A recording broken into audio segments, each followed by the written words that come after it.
కలెక్షన్లలోనూ ruling ప్రదర్శించాడు Pushpa. గురువారం ప్రపంచవ్యాప్తంగా గ్రాండ్గా విడుదలైన పుష్ప 2 సినిమా కలెక్షన్ల పరంగానూ దూసుకెళ్లింది. Icon star Allu Arjun, talented director Sukumar దర్శకత్వంలో తెరకెక్కిన పుష్ప 2 బ్లాక్ బస్టర్ టాక్ సొంతం చేసుకుంది.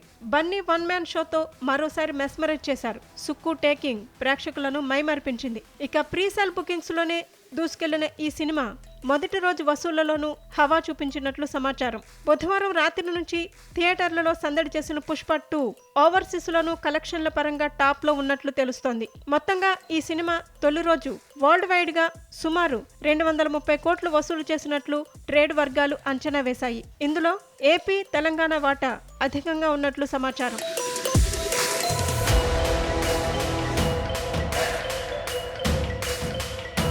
కాగా అమెరికాలో పుష్ప 2 మొదటి రోజు దాదాపు $4.2 మిలియన్ అంటే ఇండియన్ కరెన్సీలో 35 కోట్లు కొల్లగొట్టినట్లు నిర్మాణ సంస్థ మైత్రి మూవీ మేకర్స్ వెల్లడించింది. ఈ మేరకు పోస్టర్ విడుదల చేసింది. అగ్రరాజ్యంలో ఈ స్థాయిలో కలెక్షన్లు సాధించిన మూడో భారతీయ చిత్రంగా పుష్ప 2 నిలిచిందని తెలిపింది. ప్రీసెల్ బుకింగ్స్ నుంచే బుక్ మై షోలో దూసుకుపోయిన పుష్ప 2 తాజాగా మరోసారి హవా చూపించింది. ఈ ఆన్లైన్ ప్లాట్ఫామ్ పై 1 గంటలోనే 1,00,000 టికెట్లు అమ్ముడయ్యాయి. గతంలో ప్రభాస్ కల్కి మూవీ గంటలో 97,700 టికెట్లతో టాప్లో ఉండగా ఇప్పుడు ఆ రికార్డును పుష్ప 2 అధిగమించింది.